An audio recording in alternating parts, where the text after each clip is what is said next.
Rahmanir Rahim. Wassalatu wassalamu ala nabiyyina Muhammad wa ala alihi wa sahbihi ajma'in. Dear brothers, sisters in Islam, Assalamu alaikum wa rahmatullahi wa barakatuh. In this program of parables of Al-Quran, in this session we are going to take verses 175, 176 and 178 from Surah Al-A'raf, which is the 7th surah of Al-Quran. In these verses, a parable is given of such a person who was bestowed with the knowledge from Allah subhanahu wa ta'ala. The person got that great knowledge which could help him to elevate himself to the level of angels. But that person did not take advantage from that knowledge, and he started drooping himself to the earth itself. Because when we speak about the spiritual life, we say that if a person is spiritually elevated, he is going upwards to the heaven. And if he is drooped in the evil, then he is going back to the earth, or he is inclined towards the earth. That is the example which is given in these ayats. Now let us take the text itself. أعوذ بالله من الشيطان الرجيم واتل عليهم نبأ الذي آتيناه آياتنا فانسلخ منها فأتبعه الشيطان فكان من الغاوين ولو شئنا لرفعناه بها ولكنه أخلد إلى الأرض واتبع هواه فمثله كمثل الكلب إن تحمل عليه يلحث أو تتركه يلحث ذلك مثل القوم الذين كذبوا بآياتنا فاقصص القصص لعلهم يتفكرون ساء مثلا القوم الذين كذبوا بآياتنا وأنفسهم كانوا يظلمون. Now let us take the meaning. Relate to them the story of the man to whom we sent our signs, but he passed them by, so the Satan followed him up and he went astray. If it had been our will, we should have elevated him with our signs, but he inclined to the earth and followed his own vain desires. His similitude is that of a dog. If you attack him, he lolls out his tongue, or if you leave him alone, he still lolls out his tongue. That is the similitude of those who reject our signs. So relate the story, perchance they may reflect. Evil as an example are people who reject our signs and wrong their own souls. As we said right in the beginning, that this is the example of a person who was given knowledge, but he did not benefit from his knowledge. He left that knowledge, he did not practice it, and he just followed his own whims and desires.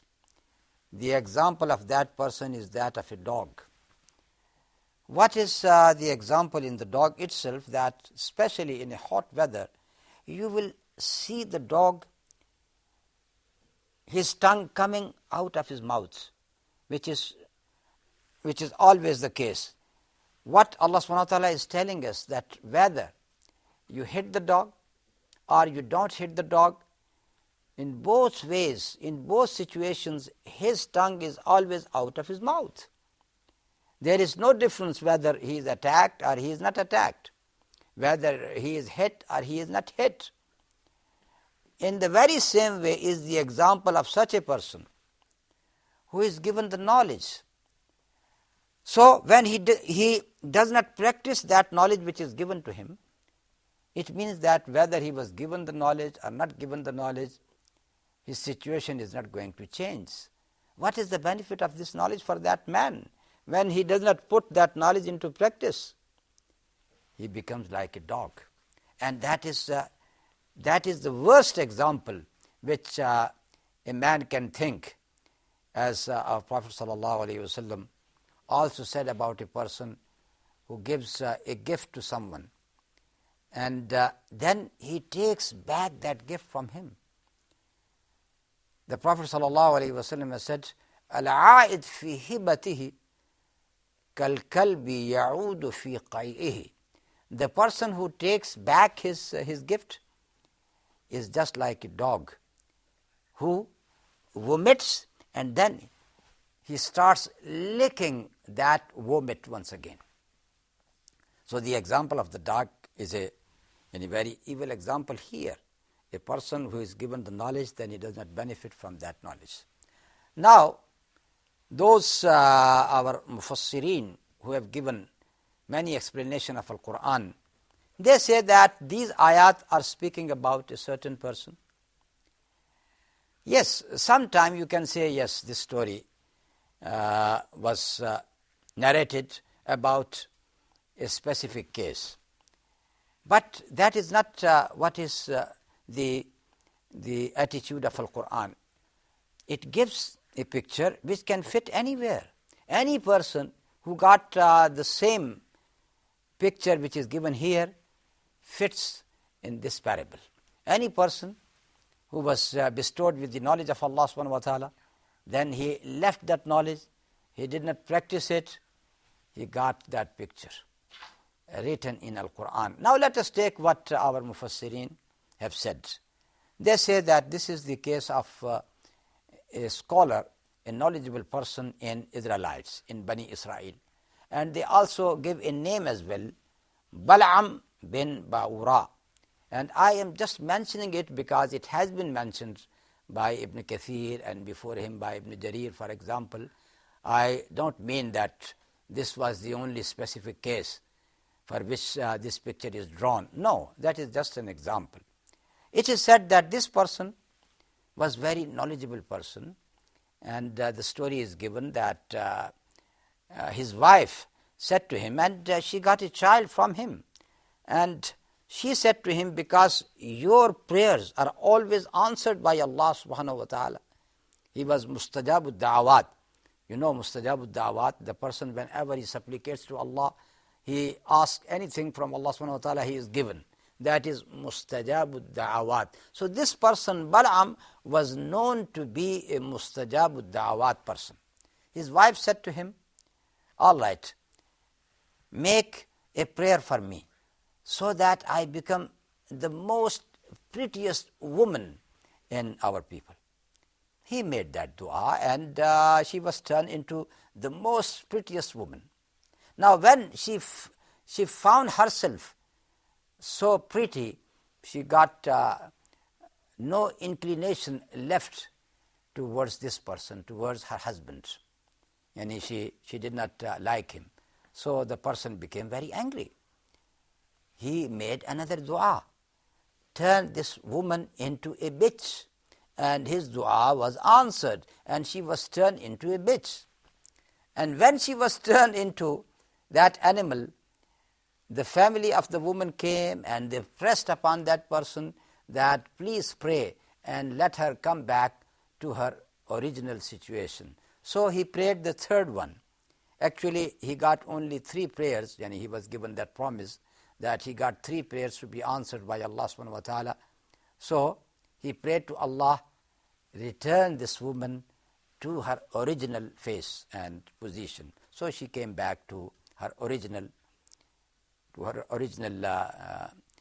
face and original position. In this way, all his 3 supplications were wasted completely. That is what is said about him. There is another version of the story that when Musa alayhi salam was in Sinai Peninsula, and later after his death, his successor Yusha ibn Nun was ordered by Allah subhanahu wa ta'ala to invade Palestine, and when he went there with his forces to invade Palestine, that person was there, Bal'am bin Ba'ura. He was among the inhabitants of Palestine, and he was known to be a very pious person, a very knowledgeable person. So the people came to him, and they said to him that whenever you pray, your prayers are answered. So pray to Allah subhanahu wa ta'ala to defeat these forces which are going to attack us. Now Balaam said that he wanted to do that prayer, but his tongue did not help him. Whenever he wanted to say, "Oh Allah, defeat these people," the tongue did not help him and he could not say these words. So he said to them that, "I am trying to pray, but I can't. Allah subhanahu wa ta'ala is stopping me from praying against these people." Then he said, "All right, I give you another device, another way to tackle this problem." He said, "Let your woman go to these people, and for buying and selling, and in this way let them attract them. And once they are attracted, then they are going to commit adultery. And whenever some people commit adultery, then they are lost, then they are destroyed completely." So this what happened, that the woman, they approached the invading forces of Yusha ibn Nun, attracted them, and then they started committing zina with them. And because of that sin, which was a very great sin in the eyes of Allah subhanahu wa ta'ala, a plague broke out among them, and because of that plague, they say about 70,000 of them were killed. So this is what is said about this person, Balaam bin Ba'ura, that though he was a knowledgeable person, but in the end, he just left his knowledge, and he gave that satanic advice to his people to let their women approaching the invading people and providing them the means to commit zina or adultery. Anyhow, we have said right from the beginning that this may be a specific case, but the ayah is very, very general, and it fits any people, any person who got that knowledge from Allah subhanahu wa ta'ala, and then he did not utilize that knowledge at all, and he went against the teachings of Allah subhanahu wa ta'ala. This is why in the end it is said, سَاءَ مَثَلًا الْقَوْمُ الَّذِينَ كَذَّبُوا بِآيَاتِنَا وَأَنفُسَهُمْ كَانُوا يَظْلِمُونَ. That is a very, very bad example of those people who have rejected our signs, our ayat, and they have been doing wrong to themselves. And with this we come to the end of this program. وصلى الله تعالى على نبينا محمد وعلى آله وصحبه أجمعين. والسلام عليكم ورحمة الله وبركاته.